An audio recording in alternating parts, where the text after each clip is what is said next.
మనతో senior journalist Axar Sachin గారు phone అయిన ద్వారా మనకి సిద్ధంగా ఉన్నారు. ఒకసారి ఆయనతో మాట్లాడదాం.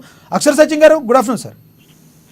Sir good afternoon sir. మీకు ప్యానల్లో ఉన్న పెద్దలందరూ కూడా నమస్కారం సార్. ఏంటి అక్షర్ సచిన్ గారు, ఏం జరుగుతుంది పిఠాపురంలో, ఏం జరుగుతుంది?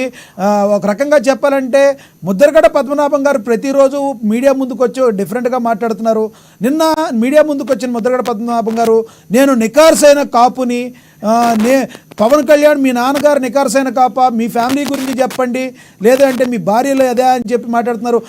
రెచ్చగొట్టే ధోరణిలో మాట్లాడుతున్నారంటారా, కావాలని ఎందుకు మాట్లాడుతున్నారంటారు అట్లా?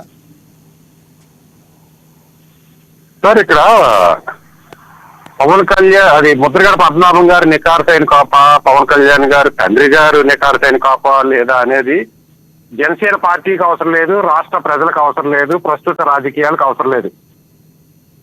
జనసేన పార్టీ అనేది కాపుల కోసం పెట్టిన పార్టీ కాదు, రాష్ట్ర ప్రజల కోసం, రాష్ట్ర సౌభాగ్యం కోసం, అణగారిన వర్గాల కోసం పెట్టిన పార్టీ. అణగారిన వర్గాల్లో కాపులు కూడా ఉన్నారు. ఆ కాపుల్లో ఒకవేళ ముద్రగడ పద్మనాభం కాపు అనుకుంటే కాపు ముద్రగడ పద్మనాభం గారు కూడా ఉన్నారు. నేను కాపు కాదు, నేను రెడ్డిని అన్నా కానీ రెడ్డి గారి గురించి కూడా జనసేన పార్టీ పనిచేస్తుంది.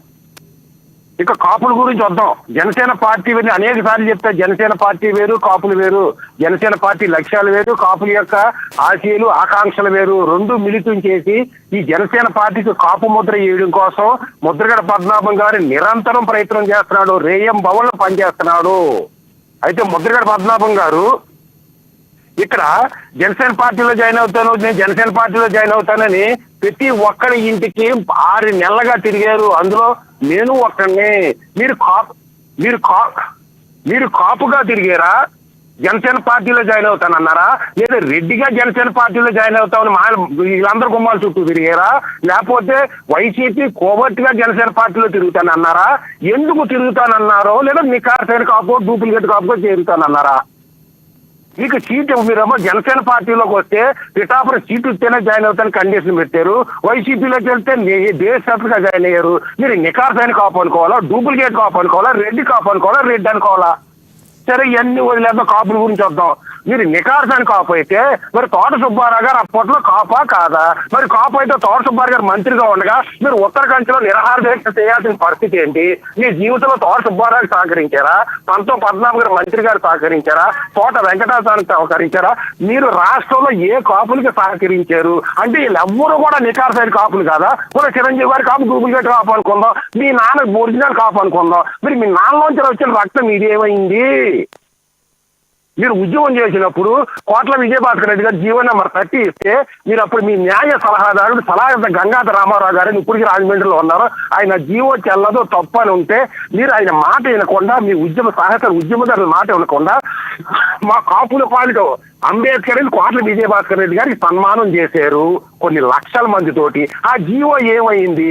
మీరు ఆ జీవో నుంచి తర్వాత చంద్రబాబు నాయుడు గారు ప్రభుత్వంలో జాయిన్ అయ్యారు, ఎంపీగా పోటీ చేశారు. చంద్రబాబు నాయుడు గారు మీరు ప్రశ్నించలేదు. ఇంతగా మీరు నికార్సైన కాపా, డూప్లికేట్ కాపా, రెడ్డి కాపా, రాజశేఖర రెడ్డి కాపా, జగన్మోహన్ రెడ్డి కాపా? ఆ తర్వాత రాజశేఖర రెడ్డి గారు 2004లో కాపులకు రిజర్వేషన్ ఇస్తానని అది మేనిఫెస్టోలో పెట్టి కాపులకు రిజర్వేషన్ ఇవ్వకుండా అధికారంలోకి వచ్చి మర్చిపోతే మీరు ఈ కాంగ్రెస్ పార్టీలో జాయిన్ అయ్యి రాజశేఖర రెడ్డి గారు వర్గంలో ఉండి మాకు హామీ ఇస్తానని మరి చంద్రబాబు నాయుడు మీద ఉద్యమం చేశావు కదా, మరి రాజశేఖర రెడ్డి గారి ప్రభుత్వం మీద ఎందుకు చేయలేదు? ఎందుకు నువ్వు నికార్సైన కాపువా, డూప్లికేట్ కాపువా, రెడ్డి కాపువా, రాజశేఖర రెడ్డి కాపువా, జగన్మోహన్ రెడ్డి కాపువా, లేదా ఉప్మా కాపువా? అదే అక్షర్ సచిన్ గారు, అంటే ఆయన మాటల్ని లైట్ తీసుకోవాలంటున్నారు కదా పెద్దలు. శాంతి ప్రసాద్ గారు కూడా ఆయన గురించి మాట్లాడటానికి కూడా ఇష్టం చూపించట్లేదు. కొంతమంది కాపు నేతలు కూడా అదే విధంగా మాట్లాడుతున్నారు. అంటే ఎవరు కూడా ఆయన వైపు లేరంటారా, అనుకోవాలా? మీ వర్షన్లో ఏంటి, మీరేమంటారు? కంప్లీట్ చేసిన మీ దానికి సమాధానం ఖచ్చితంగా చెప్తా. ఇదే జగన్మోహన్ రెడ్డి గారు 2018 ఫిబ్రవరి 2వ తారీఖున ప్రెస్ మీట్ లో కాపుల యొక్క రిజర్వేషన్ల రాజ్యాంగబద్ధము, ధర్మబద్ధము, న్యాయబద్ధము, మా పార్టీ అధికారంలోకి వస్తే కాపులు రిజర్వేషన్ ఇస్తానని హామీ ఇచ్చిన జగన్మోహన్ రెడ్డి గారు ఎన్నికల ముందు 15 రోజుల ముందు మీ ఊర్లో మీ ఇంటికి సమీపంలో కాపులు రిజర్వేషన్ ఇవ్వాలంటే మీరు ఎందుకు ప్రశ్నించలేదు? ఎందుకంటే మీరు ఒరిజినల్ కాపా, డూప్లికేట్ కాపా, ఉప్మా కాపా, రెడ్డి కాపా, రాజశేఖర రెడ్డి కాపా, జగన్మోహన్ రెడ్డి కాపా, లేదా కాపులు కాపా? ఇవన్నీ పద్మనాభం గారు చెప్పాలి. కాపులు రిజర్వేషన్ ఇచ్చేస్తే ఎందుకు ప్రశ్నించలేదు? ఉప్మా కాపా, రెడ్డి కాపా, కాపా? లేదా మీరు అడిగిందని చెప్తాను సార్. ఇప్పుడు జనసేన పార్టీకి ముద్రగడ పద్మనాభం గారి వ్యాఖ్యలు అప్రస్తుతం అవ్వచ్చు, కానీ కాపులకు ప్రస్తుతం, కాపులకు అవసరం. మీరు కాపుల పరువుని ఎందుకు తీసేస్తున్నారు? మాట్లాడితే ప్రతి ఎన్నికల ముందు వచ్చి మీరు కాపు ముద్ర ఎందుకు వేస్తారో.